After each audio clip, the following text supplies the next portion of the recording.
The introduction of Cardinal Faro will be a reflection on the frailty of the Magisterium of Pope Leo XIV.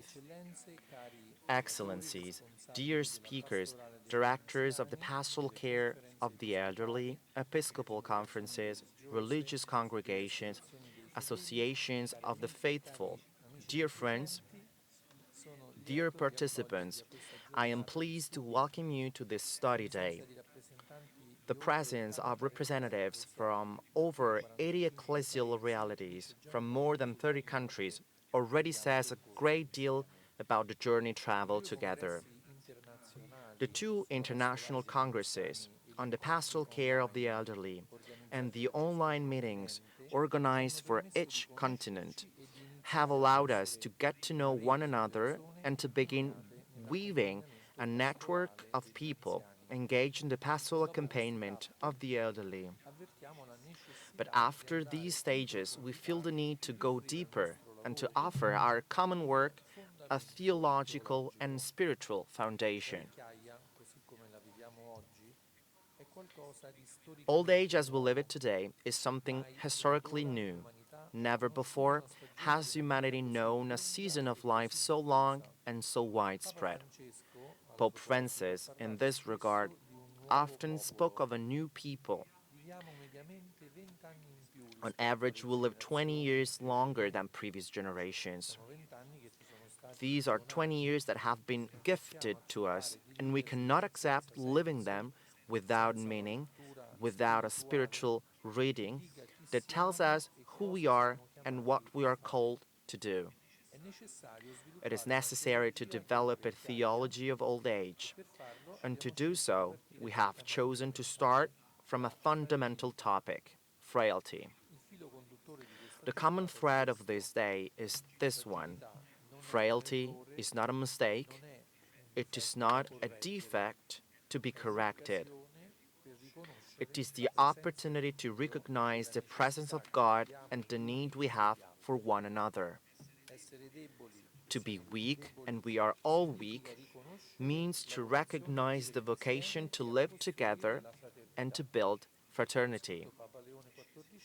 Pope Leo XIV wrote this very point in Magnificat Humanitas at number 12.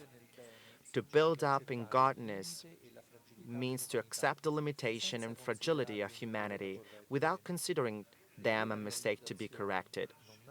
True fulfillment is not born from the removal of fragilities, but from a harmonious growth, where freedom and responsibility intertwine with mutual care and true solidarity. The question we begin to ask ourselves today is therefore this: if fragility is not a mistake, then neither is old age. And if old age is not a mistake, then we must begin to give it a meaning, first and foremost, a spiritual one. In this perspective, the elderly are not merely people to be looked after. They are people who help us discover a less banal meaning of life, teachers of a spirituality woven from fragility and wonder. First, fragility as a constitutive condition of the human being. The theme of fragility and human limitation is extensively developed in the Magisterium of Leo XIV, and surprisingly, it does not refer only to the world of illness, old age, disability, or the like.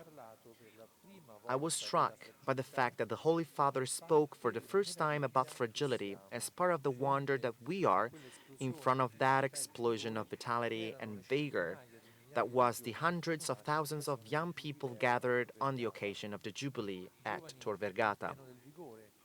Young people in the full vigor of youth, yet still as fragile as blades of grass. The same expression was also used by the Holy Father when meeting with directors of the pastoral care of the elderly, and when writing to the presidents of the episcopal conferences on the theme of the family on the occasion of the 10th anniversary of Amoris Laetitia. Young people, the elderly, and families, three of the areas in which our dicastery works, united by a reflection on fragility. This is a recurring theme in the Magisterium, which has found, up to now, its most authoritative formulation in the encyclical letter Magnifica Humanitas, published on May 25th. The first level of this reflection is anthropological. It is the natural condition before God. With the young people of the Jubilee, as just mentioned, he said it in an almost poetic way. Fragility is part of the wonder that we are. Magnifica Humanitas affirms it at number 118 with a formula destined to endure. The human does not flourish despite limitation, but often through limitation. It must be specified immediately. It does not mean resigning oneself to avoidable pain, which charity and medicine must alleviate. There is, however, a constitutive finitude, being dependent, needy, mortal creatures, which no technology can nor should eliminate, because it is the condition in which man learns compassion, dependence on God, and solidarity with his brothers and sisters. The message for the World Day of Peace highlights why we tend to deny this evidence.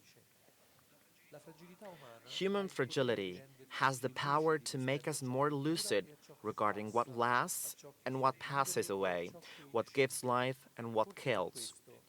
Perhaps this is why we so often tend to deny limitations and evade fragile and wounded people. They have the power to call into question the direction we have chosen. We hide fragility not because it disturbs us aesthetically, but because it questions us deeply.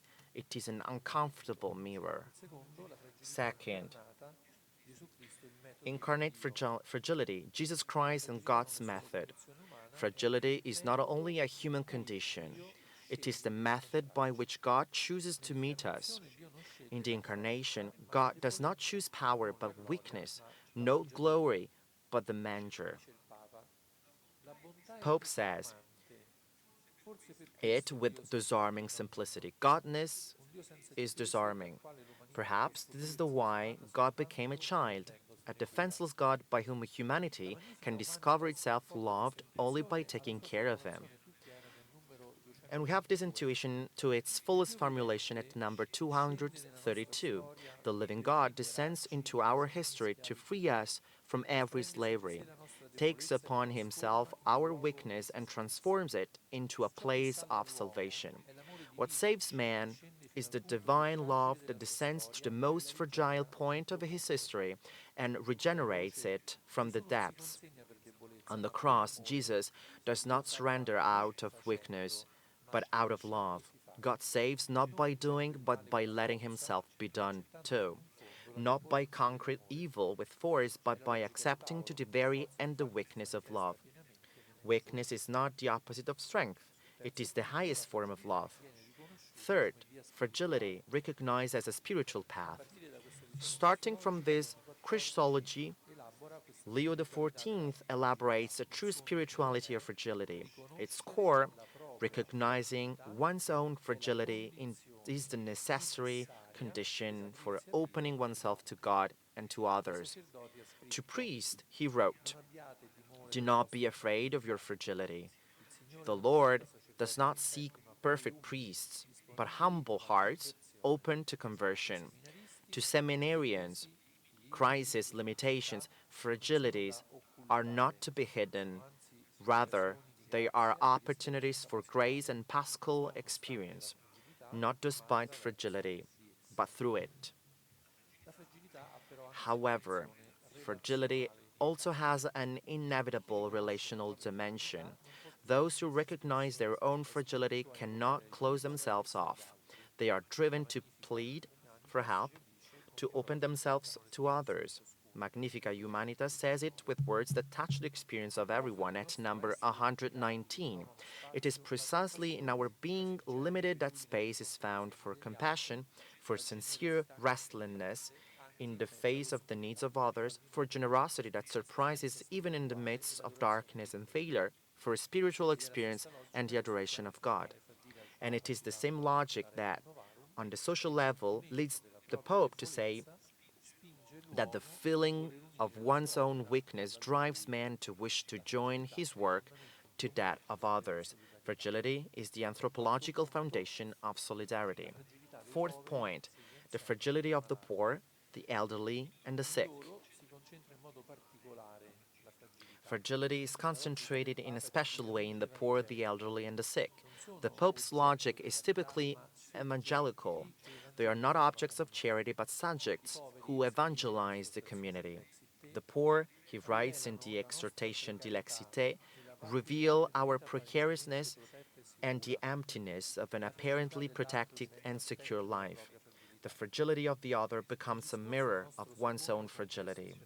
In his address to our Second International Congress, Leo XIV said that the fragility of the elderly is hidden or removed by those who cultivate worldly illusions, so as not to have before their eyes the image of what will inevitably become. But instead, it is salutary to realize that aging is part of the wonder that we are. The elderly teach us that salvation does not lie in autonomy, but in recognizing one's own need with humility and in knowing how to express it freely. The fragility of the elderly needs the vigor of the young. The inexperience of the young needs the witness of the elderly. Fragility does not divide generations, it calls them toward each other. As for the sick, the Pope's word is precise. God loves us as we are, but not so that we remain as we are. God does not want us always sick. He wants to heal us. Fragility is welcomed with love, but oriented toward healing. The fifth point, fragility in ecclesial and institutional life. Leo XIV applies the category of fragility to institutions as well. In the general audience, he said that the Church is called to humbly recognize the human fragility and transience of her own institutions, which bear the fleeting figure of this world, and are called to a continuous conversion to the renewal of forms and the reform of structures. The fragility of institutions is read not as a defeat, but as an opportunity to return to the essential. He said, the fragility of those beginnings can inspire and console present fragilities. We are often less strong than in the past, less young, less numerous, sometimes wounded by human limitations and mistakes. But the gospel, welcomed sine glossa, will never cease to spread the fragrance of its own beauty. Sixth point, fragility and peace, the time of force and the culture of power. All this takes place in a precise context. The subtitle of our day calls in the time of force. But Magnifica Humanitas talks about the culture of power. At number 188, Leo XIV describes it as a culture in which the availability of means and the capacity to dominate tend to dictate the agenda and the criteria for decision making, normalizing war and fueling a false realism that repeats that alternatives do not exist. But the Pope's deepest intuition is that this climate does not remain confined to geopolitics. It descends and pollutes every relationship.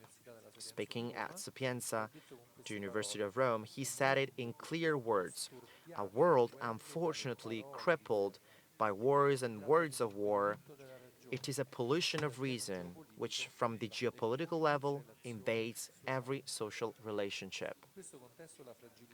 In this context, recognized fragility becomes an alternative proposal, not only spiritual but political.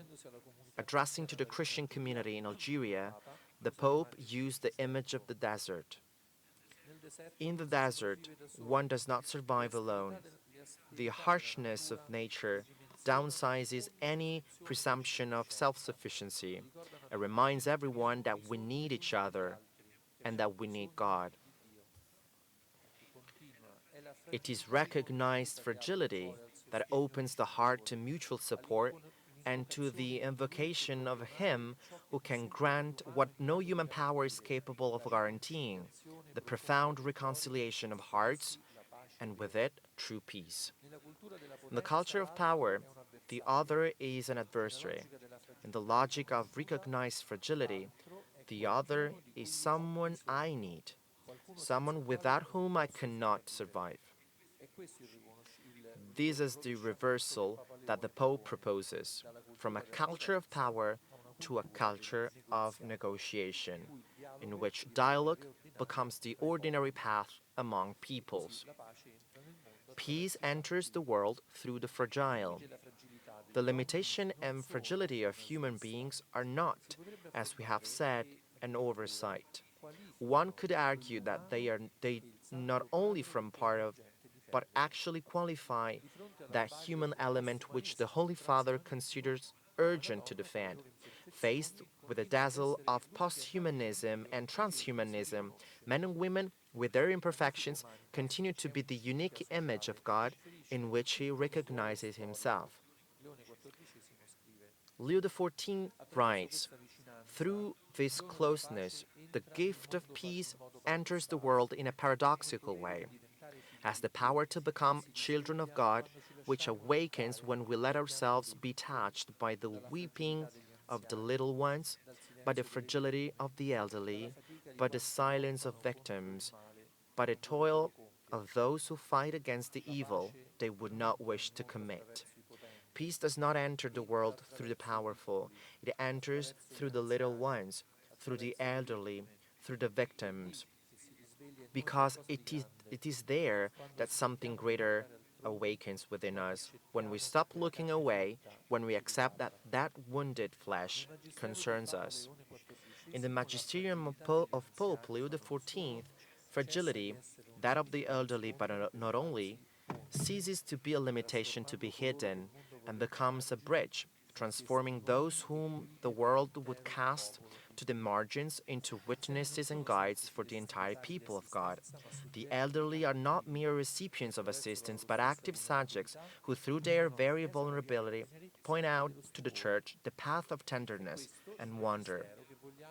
This is the magisterium we want to examine closely today, a reflection born of faith, but one that speaks to everyone, because the way a society treats its fragile members shows who it truly is and toward what civilization it is moving. Thank you.